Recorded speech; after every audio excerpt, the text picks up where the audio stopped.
This week, we're looking at digital photography, and we are thinking about how this technology changes the practice of photography.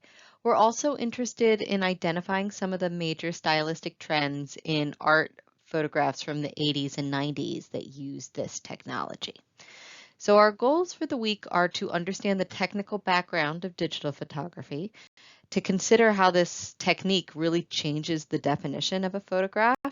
And we're also going to analyze the style of major artists who are working in digital photography in the 1980s and 90s. So we take digital photography for granted today, but it really became ubiquitous by the end of the 1980s. It transforms advertising, cinema, journalism, medical and physical practices. However, the ease with which you can produce a digital photograph was kind of problematic for documentation because it is so much easier to edit a digital photograph than any thing that you can do in the darkroom. Now, that being said, it's really a great thing for artists because there's a lot more room for creativity. But at its core, there are many people who challenge whether we can even call digital photographs or photographs. Are they digital images rather than digital photographs? So, digital cameras convert light rays into electronic signals. This begins in 1979 when computers have become digital and can process information about light and shade by dividing a picture plane into a microscopic grid and by designating the tone and color of each tiny cell or pixel by number.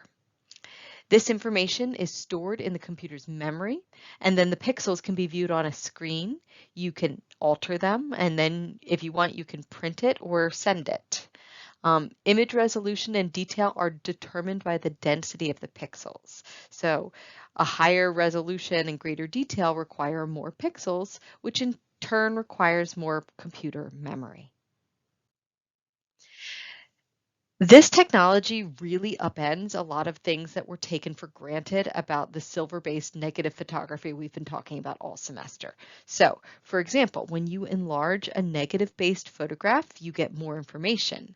But when you enlarge a digital photograph, depending on the pixels, it gets fuzzier. Copies of negatives are always less sharp than the original negative, but a digital copy is indistinguishable from the original. I mean, honestly, there is no original, right? There's no negative of a digital image. Finally, negatives require a darkroom and chemical processing, but digital images can be produced instantaneously and edited as needed anywhere. So this creates problems with the documentary quality of photography. Because there's no original, the indexical quality that's always been assumed of photography is gone. So in the past, photos always referred to the moment when the subject was physically in front of a camera. But digital photographs can exist without any type of direct referent to the outside world. There have been lots of famous manipulations of digital photographs. Some from the late 20th century include 1982's National Geographic cover that moved the pyramids closer together to fit them within the frame. A particularly notorious one was in 1994 when Time magazine darkened O.J. Simpson's skin for their cover of the magazine following his arrest. Jeffrey Batchen in the ectoplasm essay that you're going to be reading this week, he's really trying to grapple with this situation. And I find this quote to be helpful. So he writes, as a practice that is known to be capable of nothing but fabrication, digitization abandons even the rhetoric of truth that has been such an important part of photography's cultural success.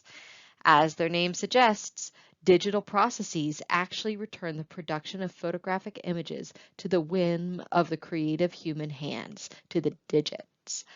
For that reason, digital images are actually closer in spirit to the creative processes of art than they are to the truth values of documentary.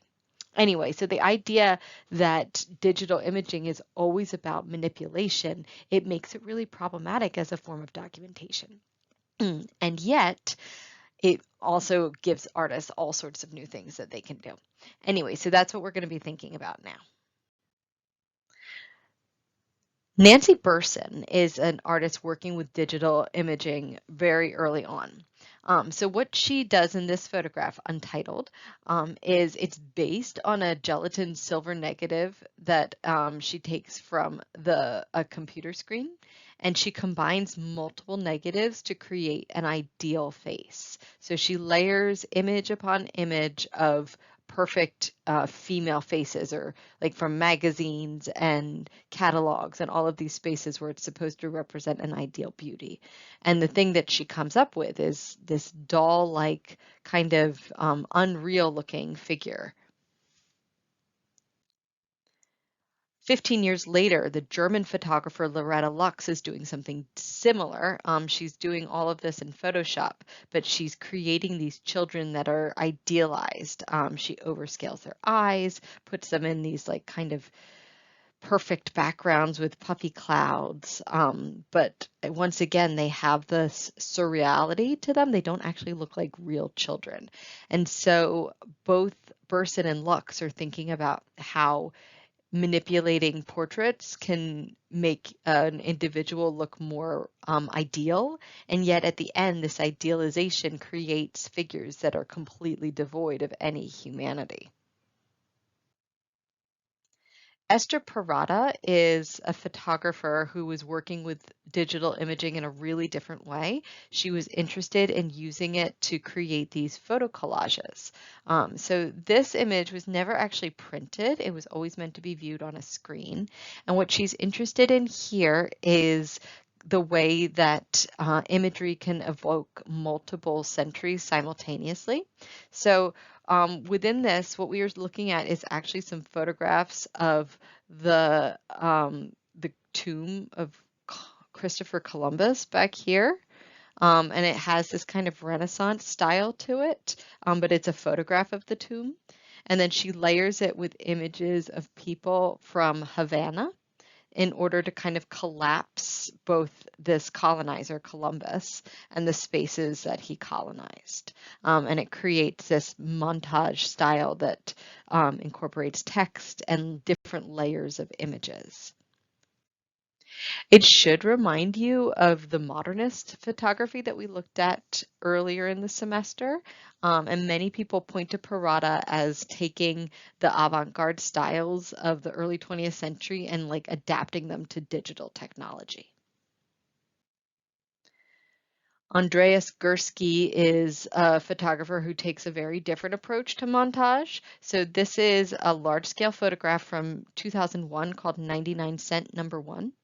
And what he does is he creates these images that look like they go on forever. I mean, it looks like we're looking at a dollar store, right?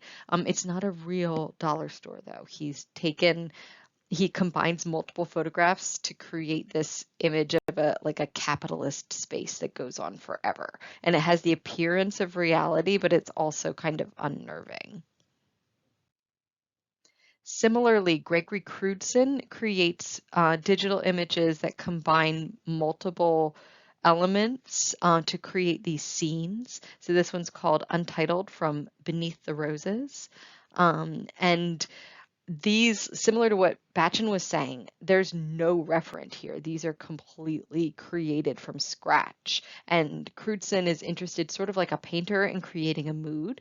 So what he says is, quote, "My pictures must first be beautiful, but that beauty is not enough. I strive to convey an underlying edge of anxiety, of isolation, of fear." Anyway, so you can see how he's really going about this more like a narrative storyteller rather than trying to document something.